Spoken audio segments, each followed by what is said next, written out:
ወለዛ ሬሳው መስፈጥ እንትን ነው ኡስማን በጣም እስኪ የሚደረገው ነገር ማለት እስክሪን ሪከርድ ይደረግና ልጁ ቤተሰቦቹ ሳውዲ ምናምን አለ ፎቶ ምናምንም አለ እንዴ ሞቷል ብሎ የሚወራ አይደል ልጅ አይደለም ብቻ ያው ምን በሰው እጅ ነው በራሱ ነው የወደቀው አሁን እኮ ነው 9 ሰዓት ተኩል ላይ ስራ ገብቶ ምናምን ከዛ ጓደኞቹን አሁን እሱም አብሮ ስሞት የነበረ ልጅ ነው እዚህ ቁጭ ብሏል ከዛ በቃ ሰው ሁሉ ሰላም ስል ነበር አሉ ምናምን ይስቃል ይጫወታል ከዛ ሲወርቅ ባንጋሎቹ ምናምን ያበሽዬ ሞቷል ምናምን እያሉ እየጮሁ እነሱ ሲደርሱ እግሩ ብቻ ነው አሉ ያፈራገጣ ያለ ማለት ነው እስኪ አውራው ከሱ ጋር ነበረው ይሄ ነው ሰላም ምን ሆኖ ነው በእናትህ ምን አጋጥሞ ነው ከስድስተኛ ፎቅ ወርቆ ነው አትልም የሆነ ማለት ለሊፍት ምናምን የተቀመጠ አለና እሱ የሆነ እንደ ካርቶን ነገር አለ ካርቶኑን ሲረብጥ ወደ ውስጥ ይዞ ገባ ከስድስት ወደ ሁለተኛ ፎቅ ከዛ በቃ ህይወቱን ሊተርፍ አልቻለም ኦኬ ቤዝ ካሜራ አለው እንግዲህ ካሜራ ምናምን ያው በሰው እጅ ምናምን ከሆነ ካሜራ ይጫራል እና አሁን ምንድነው ማድረግ አለብን ወደ ማፍተው ብንሄድ ምንድነው የምናደርገው ምንድነው ማዳት አለብን ያው በሰላም ነው ነገር እንዲያበቃው ነው ሌላ ነገር የለውም እኛ አዲስ ምንም የምናውቀው ነገር የለም ሀቢቢ በቃሽ እንደዛ ደግሞ ኢቃማ የለም እንደዚህ ያጎቱ ልጆች አክስቴ ልጆች ምናምን ሁሉም እዚህ ነው አሉት አሁንም እኮ መሞቱን እርግጠኛ ያውንም አሁን ይሄ ነው ልጁ አሁን ፓስፖርቱንና የዋሌቱን ፎቶ ምናምን አሁን ነው ይዞ የመጣ ጧት ነው የሰማነው ግን እርግጠኛ አልሆነንም ነበረው ከዛም ሶስቱ የሱን እንትን ይዞ ሲመጡ በቃ እርግጠኛ ሆነኑ ማለት ነው ትላንትና ደግሞ ልጁ እዚሁ ነበረውና በቃ ዛሬ ራሱን ምሳ ሰዓት ላይ ይመጣል ቡና ፈልተሽ ጠብቂ ምናምን እያለ ነበር ባለ ማለት ነው 9 ሰዓት ተኩል ላይ በጣም ነው የምንቀራረበውና ማመነቅቱ ምናምን በቀኝ በጣም ተወሰጋብበን ነበረው አሁን እሱ መሞቱን እንትን ፖሊሶቹ ስልኩ ማተጋ ነው ስልኩን የብሩ ዋሌት ነው ምናምን ይዞ ሌላው መታወቃው ብሎ ነው የሚነገረው እንዴት ነው እኔ እኮ ግራ ገባኝ የሊፍት ወይ መስሐት እንትን ቀዳዳው ወደታች ወደ ላይ ያው ቤት ሲገነቡ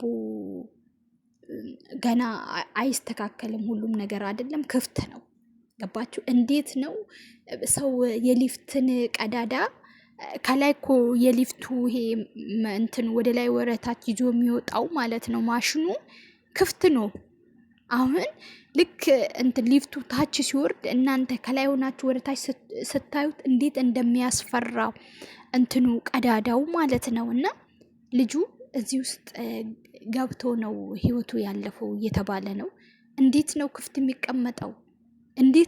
የሚቀመጠው ማለት ክፍት ተቀምጦስ እንዴት በካርቶን ገደልን የሚያክል ነገር እንዴት በካርቶን ኢና ሊላሂ ወኢና ኢለይሂ ራጂዑን እኛ ያላነን ወደ አላህም ተመላሾች ነን አላህ ከድንገተኛ አደጋ ከእንደዚህ አይነት አደጋ ይጠብቃችሁ እንዴት ማለት እኔ እንጃ አሰላሙ አለይኩም ወራህመቱላሂ ወበረካቱ እንደው ክርስቲያን ወገኖቼ ሰላም ብያለሁ አላህ እንደው ቸር ነገር ያሰማችሁ ኸይር ነገር ያሰማችሁ ይሄ ወንድማችን እንግዲህ ያው ይሄ ነገር ዛሬ ነው የተከሰተው በዱባይ ማለት ነው እንደኛ እንደማንኛውም ስደተኛ ህይወቴ ለውጭ ቤተሰቤ ለውጣለሁ ራሴን ለውጣለሁ ብሎ ነው የተሰደደው ማለት ነው ያው ዱባይ ላይ በአብዛኛዎቹም የሚሰሩት እንደዚህ ፎቅ ምናምን ቤቶች ምናምን ኮንስትራክሽን ምናምን ስራዎችን አብዛኛው ወንዶች የሚሰሩት እና መስሐጥ ወይ ደግሞ በአረብኛ መስሐጥ ነው የሚባለው ሴንሰር ነው የሚባለው ይሄ ሊፍት ማለት ነው ሊፍት እንዴት ክፍት ይቀመጣል እኔ በጣም ነው የገረመኝ የምር ሰዎቹ እነዚህ የቤቶቹ ባለቤት ሲያሰሯቸው የነበሩ መጠየቅ አለባቸው ማለት እንዴት እነዚህ ልጆች አዳዲስ ከሆኑ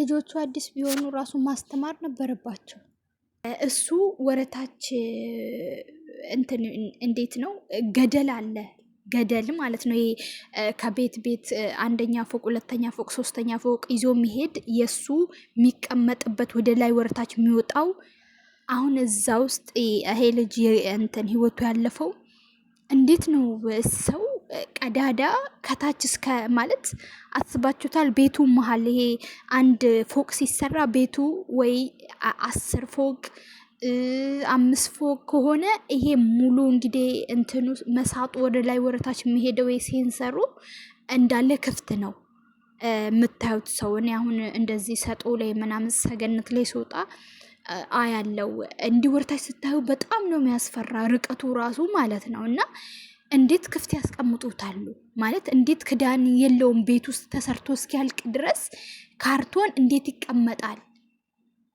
ይሄ ልጅ አሁን ቀዳዳውን ሳያይ ካርቶን እንትን አዳልጦት ካርቶን ይቀመጣል። እስቲ እኔ አይዶን ነው ምን እንደምል ማለት ነው። እንደው ከሞቱ አሟሟቱ እንግዲህ ይሄ ልጅ ከ6ኛ ፎቅ ወረታች ካርቶኑ ተሸፍኗል። ገደል ነው። ገደሉ ላይ ካርቶኑ ላይ እንትን ሲረግጥ ነው ገደሉ ይዞት የሰመጠው ከ6ኛ ፎቅ እስከ ምድር ድረስ። ይሄ ልጅ እንግዲህ አስቡት ከ6ኛ ፎቅ ይተርፋል ብላችሁ ማሰብ ራሱ በጣም ከባድ ነገር ነው።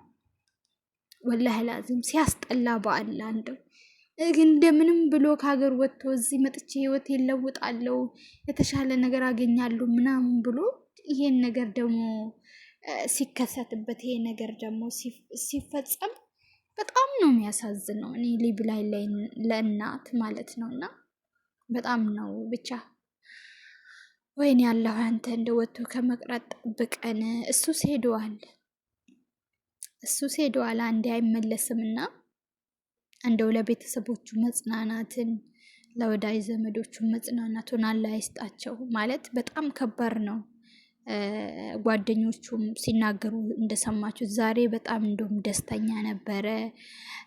በቃ እየሳቀ ሰውን ሁሉ ሰላም እያለ ምናምን በቃ ደስተኛ ነበር እና ዛሬ በቃ የሆነ በደቂቃ አይተነው በደቂቃ በቅጽበት ሲለየን በጣም ነው ያዘን ነው ብለዋሉ። እና ብቻ አስቡት እንደው አላህ እንደው ስደት ላይ ያላችሁ የቤተሰብም ሞት ይሁን በቃ የራሳችሁንም ክፋት ለቤተሰብ አያሳይ፣ እናንተም የቤተሰቦቻችሁን ክፋት አትዩ። ነገሩ ሞት ቀዳና ቀድር ነው። ግን በቃ አላህ ሱብሃነሁ ወተዓላ መጀመሪያውኑ እዚች ቦታ ላይ ሄደ ህይወት ይጠፋል ብሎ የጻፈለት ነገር ነው። ነገር ግን ደግሞ እኛ ሰዎች ምንድነው በቃ ለምን የሚለው ነገር እንዴት በቃ ወይኔ እንደዚህ ባደርግ ኖሮ እኮ እንደዚህ አይሆንም፣ እንዲህ ባይሆን እኮ እንዲህ አይሆንም እያልን እናብሰለስላለን። ይሄ ግን የተጻፈለት በቃ ቀኑ ነው። ምንም ያ ሰው ከተጻፈለት ምንም ከቀኑ የሚያዛንፈውና እንትን የሚለው ነገር የለም። ገባችሁ? ብቻ ከባድና አላህ ወጥቶ ከመቅረት ይጠብቃችሁ፣ ከድንገተኛ አደጋ ይጠብቃችሁ። ናይ እናት እንደ ፈረደባት እናት ልጅሽ ራሱን ለውጦ አንቺን ሊለውጥልሽ ነው የወጣው ብሎ አስክሬን ወደ ሀገር ሲመለስ በመጣው ደግሞ አዲስ ነው። በነገራችን ላይ ጓደኞቹ እንደተናገሩት እንደሰማችሁት አዲሶች ናቸውና፣ ግን ምንም ማድረግ አይችልም። በቃ አይቻልም። በቃ ቀድር አላህ ማሻ። እኛም ወደዛ ነን፣ ያው በተራ ተራ እንጂ ብቻ ከሞታችሁ አሟሟታችሁ ነው የሚባለው። ሞቴን አሳምርልኝ መጨረሻዬን አሳምርልኝ ትላለች እናቴና አላህ መጨረሻችሁን ያሳምርልን ያሳምርላችሁ። ወጥቶ ከመቅረት ይጠብቃችሁ፣ ከክፉ ነገር ይጠብቃችሁ። ከባድ ነው በስደት ላይ የምር በጣም ለቤተሰብ የእግር እሳት ነው። ያውም በእንደዚህ መልኩ ነው የሞተ ተብሎ ሲነገር በጣም ያማል።